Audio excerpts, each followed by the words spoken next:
Warren, given the importance of this game, is that up there with one of the best wins you've had in your career? And just what's your general reaction to the match, please? It was a really tough match. I thought we played pretty well in the first half, and spoke at half time about making sure we came out and continued to play. But Australia, I thought, were really good in the second half, put us in a lot of pressure, had a lot of ball, and it was what's become a typical Wales-Australia clash, going down right to the wire. But I thought our players showed some great composure. I thought the bench gave us some real impact as well. To win that, very, very pleasing, and it means the pool's in our own sort of destiny. Thank you. Next question. The front, please. Sam. This is Sam from the Rugby News Service. Warren and also Alun Wyn.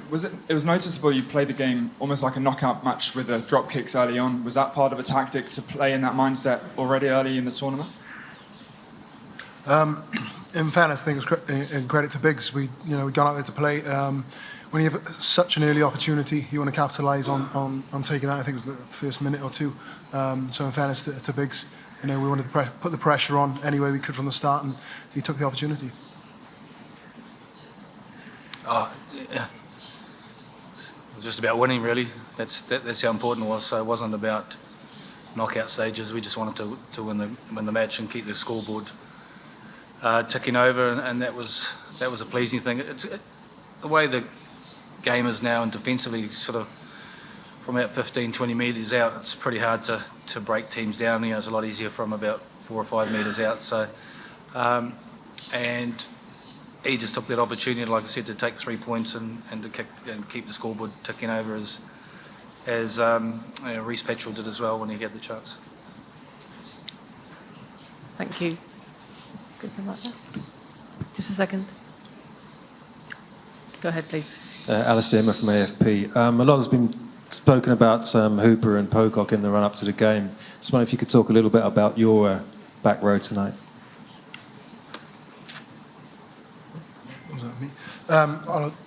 In credit to them, I think Gats is pretty consistent with you.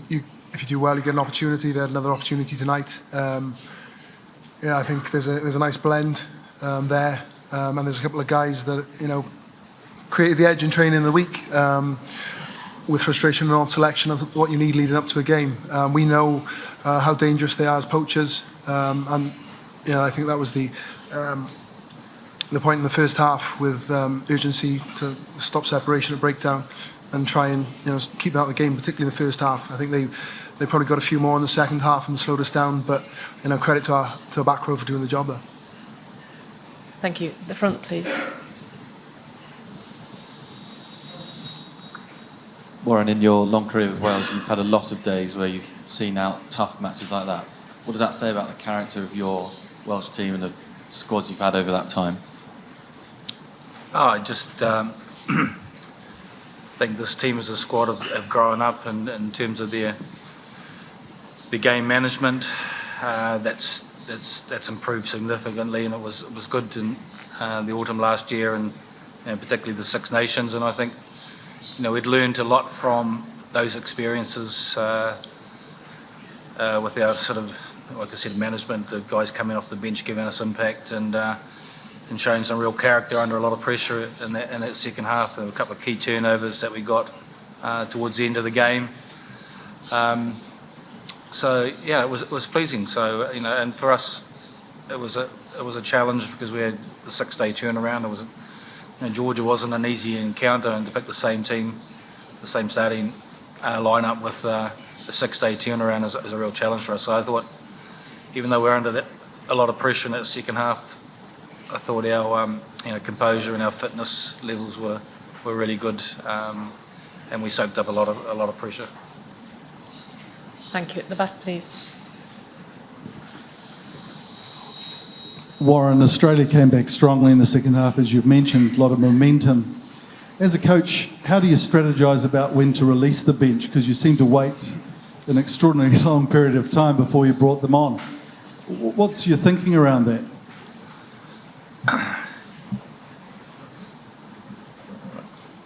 Yeah? Yeah. Yes, please. I think it's just you're looking at some of the players in terms of their body language, when they're starting to hurt a bit.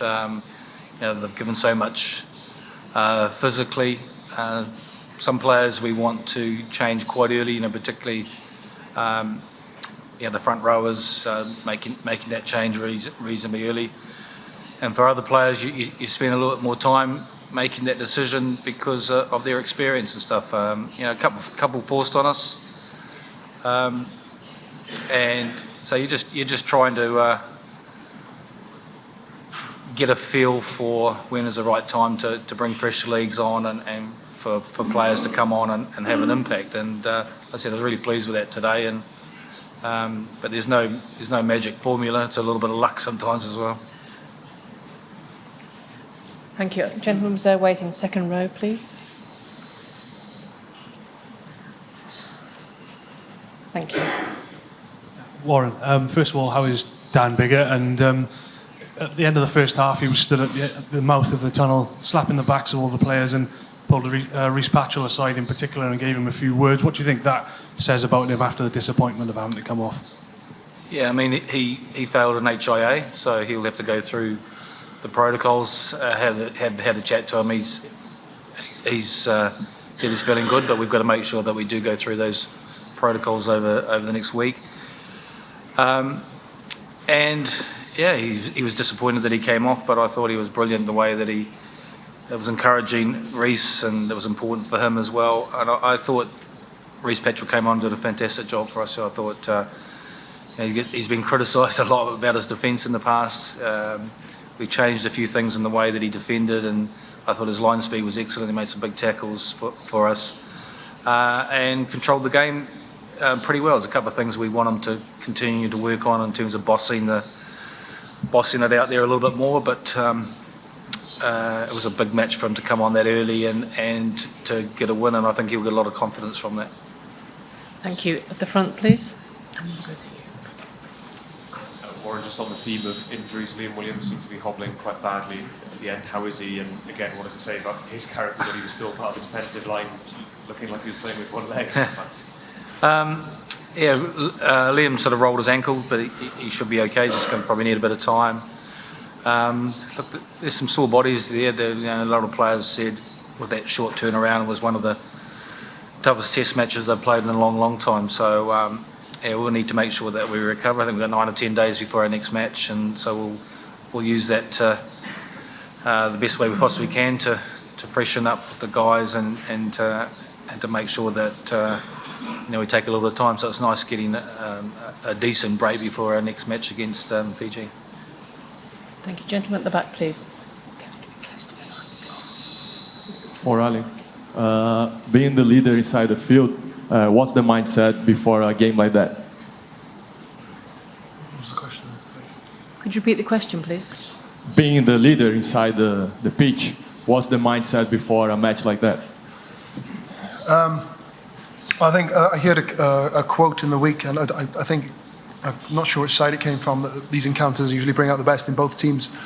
And having been involved in a 3-test tour in the past, where we've lost with the 3 tests in single figures, I think it is, something like that, or we've had such close games, they invariably have brought out the best. So we were prepared for a long time and knowing a lot about each other. But we talk about the back row and the substitutions. We've got a squad that I'd be pretty comfortable in the fact of that anyone in the 31, not the 23, would be ready to fill the void, and that was the main thing, and it was echoed by the players and the performance they had today. Thank you. Gentleman there, please.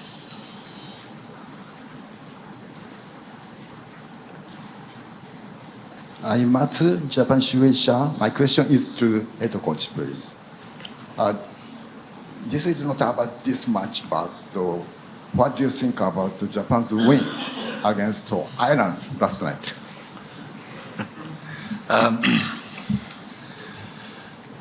I think the Japanese win against Ireland is brilliant for the World Cup. It's fantastic for rugby going forward. I think it'd be good for the World Cup if they were able to qualify. And for the quarterfinals, I think that would be great. Yeah, I mean, there's been a couple of upsets with Uruguay beating Fiji as well, and that was classed as an upset by a lot of people. Maybe not by Jamie Joseph and the team, but yeah, it's you don't want to be involved in an upset yourself, so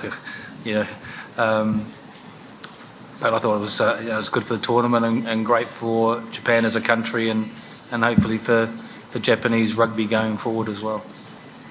Thank you. 2 questions at the front, please. Here and then. Thank you. Warren, you mentioned that you'd spoken to Rhys Patchell about his defending and changing that, and then there was an incident where it was referred to the TMO and it was cleared. Were you speculating on that at all? And also hearing that Piers Francis has been cleared of a ban as well. What's your comment on the way that everything's being officiated in this World Cup? And were you worried at all with Rhys's tackle there? I don't know which tackle you're talking about. Rhys's tackle, that was. When there was the forearm to the throat, then there was also. That was. Argued the other way, so there's a lot of talk between the referee and the straight match. Oh, okay. I thought it was investigated by the TMO and the referee for leading with the forearm and catching him. So, yeah. Look, I don't. There's been a lot of criticism of the referees, and I don't want to get involved in being a part of that. They've got a tough job out there. They've got things they've got to follow, and I think it's important that the judiciary take care of those things and the decisions are made, and we've just got to abide by them. I didn't see the Piers Francis situation. I did see the Hodge one where I made a comment where in real time it looked okay, and then when you slow it down, and as everything, when you slow it down in slow motion, it does seem to be a lot worse, and that's definitely the way that it appeared to me. But I haven't seen the Francis incident. Thank you. Another one at the front, please, and then we'll go to the back. Alun Wyn, did you expect to celebrate the win and your record-breaking cap with a kiss from George North? And I just wondered how much momentum you're going to take from this. I think his wife's safe, put it that way. But no, I think we're obviously excited at the end, and you share those moments with players. Not always like that, but it is what it is. I'm sure there'll be some memes made out of it. But yeah, I think it's just 2 games in for us. We got another 2 games, and the results that have gone made those teams very dangerous, even more so. So we've got a bit of a longer prep for the next one, and it's just nice that we get to enjoy each other's company in the build-up to another international, which will be hopefully another special moment as a squad. Thank you. Gentleman here, please. Well, just further on from Alun Wyn Jones' point there, where does this win, do you think, leave you in this tournament? Where does this win leave you in this tournament, do you think, going forward? It leaves us in top of our group. How will you celebrate it? How will you mark? We've got a turnaround. We said to the boys, I'd like to see them celebrate tonight, and they deserve to celebrate. It was a tough game and a great win, and the man next to me's become the record cap holder for Test matches for Wales, and we need to recognise that, and it's special but he's said it's a game, and we've only won 2 games in our group at the moment, and we've got to make sure that we do a job for the other games as well. So I want the guys to look after themselves tonight, but they deserve to pat each other on the back and say well done on a tough game and a victory, confidence boosting for hopefully the next couple of games. And we think they're going to be tough, and Fiji will be hurting as well, and we saw how well they played against Australia in that first half in that first game. So we can't take anyone lightly in this group, and it's important for us that we make sure that we prepare the best way that we possibly can, and that we don't sort of take any team for granted or any performance for granted, and we are as clinical as we possibly can, because that's what good teams do. You know, they make sure that they are clinical and they are accurate, and if we're to be considered a good team, we've got to play well in these next 2 matches.